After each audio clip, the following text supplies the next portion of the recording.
A criança já nasce crendo em tudo naturalmente ou ela precisa aprender a ter fé? Eu preciso ensinar a criança a acreditar? Vamos conversar?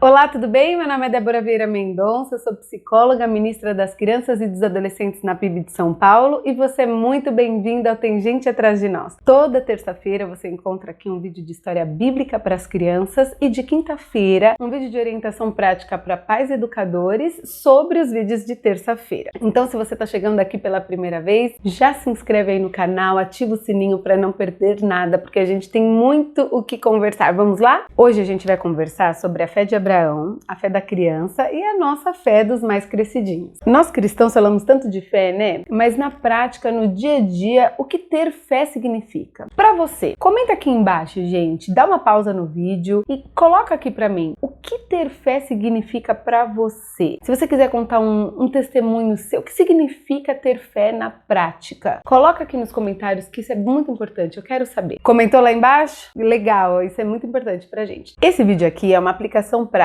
do vídeo A História de Abraão e a Fé na Promessa, que você pode conferir no card no final do vídeo, certo? Bom, então vamos começar falando sobre a fé prática, pegando algumas dicas que Abraão dá para nós. Ele é chamado por Deus para deixar tudo que tem aos 70 anos, ir para uma terra desconhecida e recomeçar a vida lá e ser pai de uma grande nação, sendo que ele ainda não tinha filhos. E Abraão faz o quê? Ele chama a esposa e o sobrinho, deixa tudo que tem, se despede dos parentes e vai rumo ao desconhecido fazer aquilo que Deus ordenou para ele. Falar de fé é falar de movimento, é falar de experiência prática, o que é quase uma redundância. Não é só Abraão que mostra isso pra gente. Se a gente vai lá em Hebreus 11, na galeria da fé, a gente vê uma lista de homens e mulheres que foram reconhecidos como heróis, porque tiveram que agir de um jeito totalmente desafiador, quebrando barreiras e confiando somente na palavra de Deus, sem mais garantias. E aí entra o X da questão. Quando a gente conta uma história como a fé de Abraão para as crianças, a gente está esperando o que exatamente dessa história? Eu realmente espero que a criança pode ter uma mudança de comportamento, de postura, de pensamento através da fé? Eu, educador, pai, mãe, nós esperamos por isso? Humanamente falando, a psicologia vê o comportamento de ter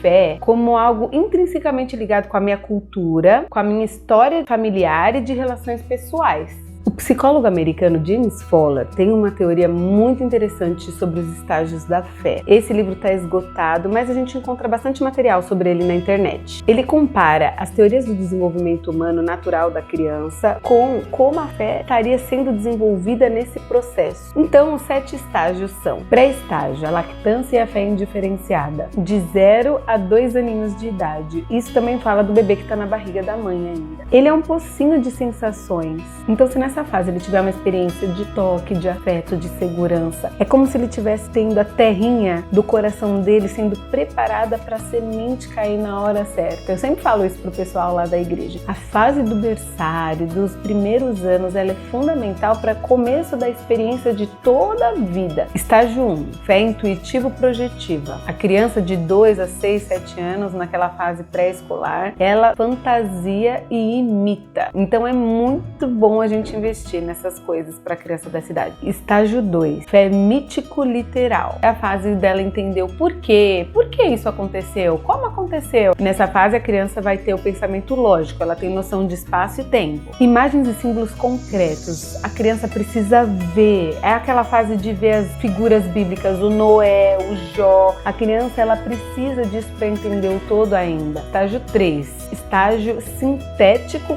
convencional. 12 aos 18, ali o adolescente está querendo entender como toda a comunidade pensa, como os outros veem Deus também. Aqui Deus já é percebido como aquele amigo, conselheiro, guia, orientador, e não só meu, mas dos outros também. Aí que a gente investe em líderes na igreja que possam dividir suas próprias experiências com o adolescente. E amigos que também tenham uma fé firmada. Estágio 4, dos 18 aos 25 mais ou menos, fé individuativo reflexivo. O jovem aqui começa a assumir responsabilidade habilidades que vão refletir no seu estilo de vida, nas suas atitudes, nas consequências do que ele faz, a coisa começa a ser mais prática. O estágio 5 seria a fé conjuntiva, depois dos 25 anos, sem uma idade certa para terminar essa fase aí. O adulto, né, no caso, já vai ter que começar a perceber as contradições da vida. As minhas certezas são testadas, a fé tem que se adequar àquilo que é real, não àquilo que eu gostaria que fosse. E o último estágio para Fowler, o estágio 6, seria a fé universalizante,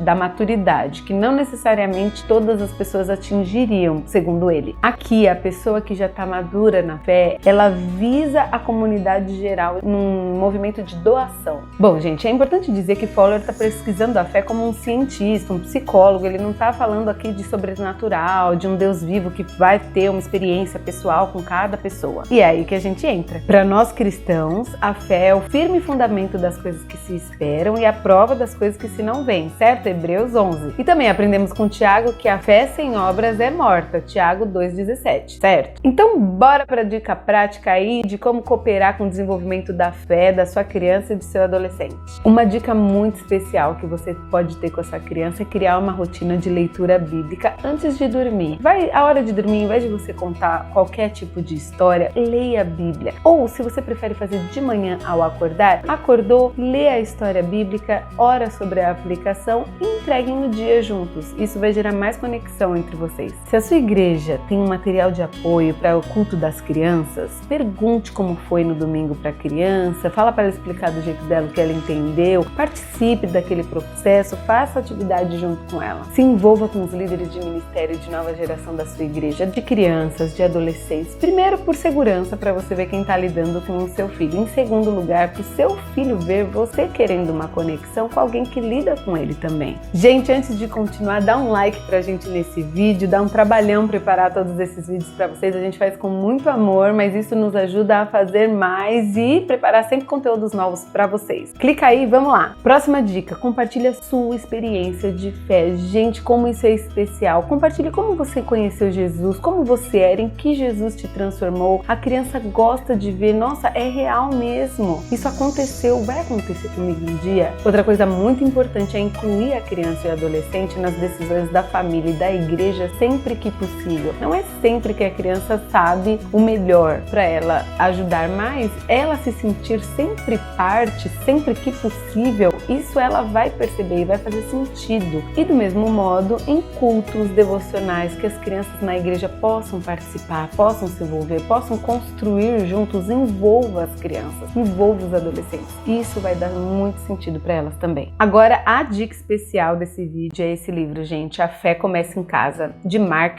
Holman. Ele coloca de um jeito bem claro como a responsabilidade primeira da fé é da família e não da igreja. Ele dá ideias práticas, histórias super inspiradoras, histórias bíblicas para você aplicar mesmo em casa. Ele vai falar da importância da experiência dos pais, dos avós, de mentores dos filhos, dos mais velhos de modo geral. E ele coloca de um jeito muito especial qual o papel da igreja em relação à família. Então é isso, pessoal. Foi muito bom te ter aqui. Vamos acreditar no ensino da fé da palavra de Deus e entender que as crianças e os adolescentes estão num processo de desenvolvimento da sua fé. Vamos cooperar com eles para que a fé faça realmente sentido na vida deles e no mundo de hoje. Como eu falei no início do vídeo, aqui está o vídeo da história de Abraão e a fé na promessa que você pode conferir clicando aqui. E é isso, gente. Não esquece de compartilhar esse vídeo com pais e educadores que você sabe que precisam ouvir essa mensagem. E é claro, toda sugestão é muito bem-vinda, é só deixar nos comentários. E é isso, gente. Terça-feira, vídeo novo de História Bíblica. Chama a galerinha. Um beijo e até lá!